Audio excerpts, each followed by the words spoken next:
नमस्कार एंड जय हिंद मेरे प्यारे साथियों। आप टू व्हीलर सेकेंड हैंड लेना चाहते हैं, ऐसे बिकाऊ है, कहीं सेल है, वहां से लेना चाहते हैं, या तो आपके कोई करीबी है, रिश्तेदार है, दोस्त है, भाई है, उससे आप सेकेंड हैंड गाड़ी लेना चाहते हैं, तो ये वीडियो आप ही के लिए बना रहा हूँ। प्लीज़ पूरा वीडियो देखिएगा, बहुत कुछ जानकारी मिलने वाली है और बहुत सारे फ्रॉड से आप बच सकते हो। तो ये भाई साहब, ये जैसे ये गाड़ियां हैं, मैं ही कस्टमर हूँ, मुझे ही सेकेंड हैंड गाड़ी लेना है, मैं बिल्कुल सिक्योर रहूं, मुझे बाद में लफड़ा नहीं चाहिए भाई साहब। रिस्क लेने का ही नहीं है, बिल्कुल रिस्क नहीं लेने का। तो क्या क्या होना चाहिए अगर मैं आपके पास सेकेंड हैंड गाड़ी खरीदने आ रहा हूँ, तो मेरे पास क्या क्या होना चाहिए? गाड़ी लेने से पहले सबसे पहले तो गाड़ी का वेरिफिकेशन करना ज़रूरी है। गाड़ी के डॉक्यूमेंट्स चेक कर लेने चाहिए कि गाड़ी किसके नाम पे है, गाड़ी का नहीं है।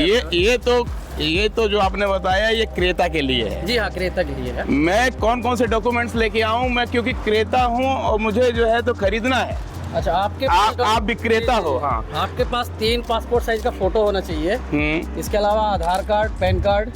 आधार कार्ड मस्ट है। हाँ, आधार कार्ड मस्ट है। अगर पैन कार्ड नहीं भी रहेगा तो चलेगा। हाँ, पर आधार कार्ड जरूरी है। ठीक जी, इतना लेके मैं आ जाऊँ। जी जी, और पैसे लेके आ जाऊँ। पैसे लेके चलिए, तो इसका फिर आगे क्या प्रोसेस रहती है? आप एग्रीमेंट वगैरह करते हो इसका? हाँ, एग्रीमेंट करवाते हैं अपन, बिक्रीनामा करवाते हैं और उसके बाद आरटीओ में गाड़ी सीन करवाते हैं। चेसिस ट्रेस होती है, गाड़ी जाती है आरटीओ से और 29-30 फॉर्म होता है। कोई गाड़ी अगर फाइनेंस है तो उसकी फाइनेंस की एनओसी रहती है, जिस भी कंपनी से है वो सबमिट करना होता है अपने को आरटीओ पे। सुन लीजिए, समझ लीजिए, कहने का हमारा मतलब ये है कि जो आरटीओ की प्रोसेस है वो जोरदार प्रोसेस है। आरटीओ की प्रोसेस में आपके चेचिस का मिलान करेंगे। जी जी जी, है ना, इंजन नंबर और चेचिस नंबर का मिलान होना है, और आपकी और क्रेता और विक्रेता की, मतलब इनकी और हमारी जी ऐसे गाड़ी के साथ फोटो खींचती है। साथ फोटो खींचती है। सही है ना? जी जी। तो ये चीज जानकारी आप रख लीजिए। और यदि फाइनेंस की गाड़ी है और वो खींची हुई गाड़ी है, आप यहाँ रखते हो? जी जी, रखते हो कि नहीं रखते हो? रखते हैं ना सर। तो उनके में फर्स्ट ओनर और सेकंड ओनर ऐसा कैसे बन पाता है? सबसे बड़ा डाउट है, ये सबसे बड़ी समस्या होती है इस पे। अच्छा, फर्स्ट ओनर और सेकंड ओनर का हाँ। पहले क्या होता है ना, ये कॉर्पोरेट पे जाती है। जिस कंपनी से फाइनेंस है गाड़ी, पहले उस पार्टी के नाम पे जाती है गाड़ी, फिर वहाँ से जो फॉर्म नंबर 35 मिलता है उसके थ्रू होता है, फिर वो भी आरटीओ से ही होता है, मतलब डबल ट्रांसफर होती है। अच्छा, पहले कॉर्पोरेट पे जाएगी, जैसे एसके के नाम पे है, श्री राम के नाम पे है, सुंदरम फाइनेंस है, या कोई भी XYZ कोई भी है। पहले वो गाड़ी उस फाइनेंस कंपनी के नाम पे होगी, फिर वहाँ से जो लेटर मिलता है उसके बिहाफ पे थर्ड पार्टी हो जाएगी, वो थर्ड ओनर हो जाएगी। ओके। तो सेकंड ओनर नहीं कहलाएगी, फर्स्ट के बाद थर्ड मिलेगा, थर्ड ओनर मिलेगा जी। तो आप सभी को बता दूं मैं कि कई बार बैंक के द्वारा खींची हुई गाड़ी रहती है, फाइनेंस की गाड़ियां रहती हैं, तो थोड़ा सा सतर्क होने की आवश्यकता है। जी सर। उनमें क्या क्या मेन जरूरी रहता है? कागज होना चाहिए कि हमारा जो कस्टमर है, जो हमारी पब्लिक है, मतलब मैं तो कस्टमर को यही समझता हूँ कि जो हमारे दर्शक देख रहे हैं ना, ये कभी कभी कस्टमर भी बन सकते हैं और कभी कभी विक्रेता भी बन सकते हैं, तो इनको नॉलेज होना चाहिए। तो जैसे मुझे नहीं पता है, कुछ बैंक की खींची हुई गाड़ी है, तो उसमें लफड़ा कब फंस जाता है, ये बताओ आप। नहीं, लफड़ा उसमें नहीं फंसता है, उसमें नहीं, कई बार हमने गाड़ियों को रोका है तो बोलते भैया रजिस्ट्रेशन दे नहीं रहे हैं, वो साल भर हो गया और हमने खींची हुई गाड़ी खरीदी थी, ऐसी समस्याएं आती हैं। हाँ। उसमें दिक्कत क्या होगी, क्या गड़बड़ी हो गई? उसमें क्या होता है, थोड़ा सा इसमें टाइम लगता है, क्योंकि डबल ट्रांसफर होती है, तो ऐसे ही 3 महीने लगभग लग जाते हैं। नॉर्मली हम लोग 3 महीना बोल के ही देते हैं गाड़ी। ठीक। और उसमें क्या होता है, बैंक की जो एनओसी बैंक किट होती है, हाँ। वो अगर नहीं है तो फिर गाड़ी तो ट्रांसफर होगी नहीं। एनओसी मतलब मेन है उसके पूरी बैंक किट, पूरी एनओसी, रिलीजिंग लेटर, मतलब कि जो उसकी फाइनेंस की किस्तें वगैरह हैं, उसका किस्त का पूरी रसीद वगैरह सुरक्षित होना चाहिए, एनओसी होना चाहिए, ये सारी चीजें। तो ये तो जिसने बेच दिया, हाँ। बैंक ने खींच लिया, हाँ। मतलब रख लिया, हाँ। तो अब वो सामने वाले की लायबिलिटीज तो वो तो मतलब जिसकी गाड़ी खींच गई, बैंक ने खींच दिया, वो क्यों प्रेजेंट होगा? वो नहीं प्रेजेंट होगा, तो वो तो ना आता होगा कि हम नहीं भेजे, हम विक्रेता के तौर पे नहीं आता होगा, तो बैंक इस पे पूरी तरीके से अधिकार अपना बना लेती है। हाँ, बैंक का अधिकार रहता है उसका, हाँ, फाइनेंस सिस्टम में है। देता है, फिर उस बैंक उसको बेच सकती है दूसरी जगह, अकॉर्डिंग टू लॉ है। प्यारे साथियों, तो थोड़ा सा सतर्क रहने की जरूरत है।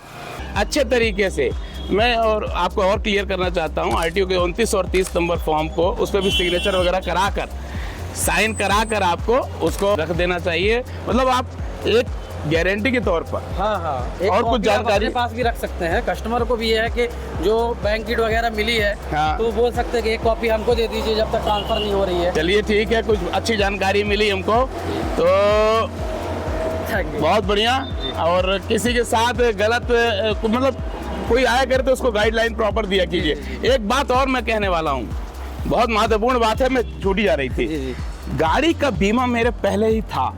जी जी जैसे अब मैं दोस्तों की बात करूंगा, अब ये आपकी दुकान वगैरह कुछ भी नहीं है, हम हाँ। दोस्त हैं और एक दूसरे को गाड़ी बेच रहे हैं, एक बेच रहा है एक खरीद रहा है। जी, जी। ऐसे मामले में हमें क्या क्या रखना चाहिए? और सबसे महत्वपूर्ण बात है कि मेरी गाड़ी का बीमा ऑलरेडी था जी। और मैं बेच रहा हूँ, तो सामने वाले पे क्या वो बीमा ट्रांसफर हो जाता है? बीमा ट्रांसफर हो जाता है। हाँ जी, बिल्कुल, बीमा गाड़ी ट्रांसफर होता है। हाँ, गाड़ी ट्रांसफर होगी, उसके बाद बीमा भी ट्रांसफर हो जाएगा। गाड़ी के ट्रांसफर होने ही मतलब 14 दिन के अंदर अंदर आपको उस बीमा कंपनी से संपर्क बनाना है हाँ। जिससे उस पर पहले से ही बीमा था। जी तो 14 दिन के अंदर अंदर अगर आप कर लेते हो तो वो बीमा ट्रांसफर हो जाएगा और अतिरिक्त राशि आपको नहीं देनी पड़ेगी। राइट, सही है? ठीक। तो ये हुआ। और आप मान लीजिए विक्रेता है, मेरे मित्र हैं आप, गाड़ी कब दे देना चाहिए उसके हाथ में एकदम कि ले लो और चलाओ? वो तो ट्रांसफर होने के बाद ही देना चाहिए, बट वो- ऐसा होता नहीं है।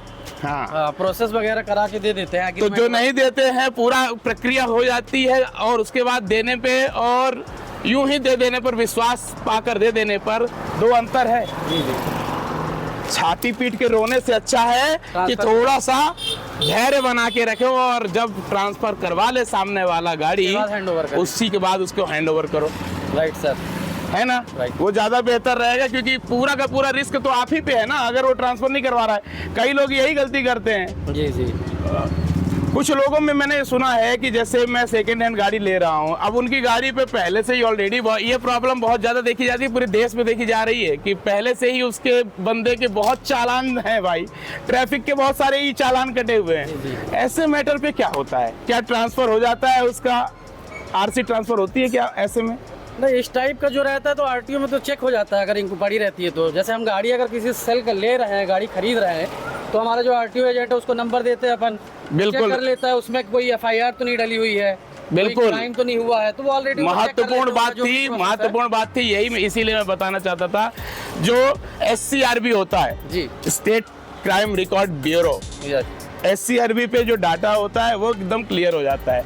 ठीक है कि कोई आप पे अपराध तो नहीं था, पता चला है कि कुछ ना कुछ अपराध पंजीबद्ध रहा हो और उस गाड़ी को हम ले लें और हम मुसीबत में फंस जाएं जी।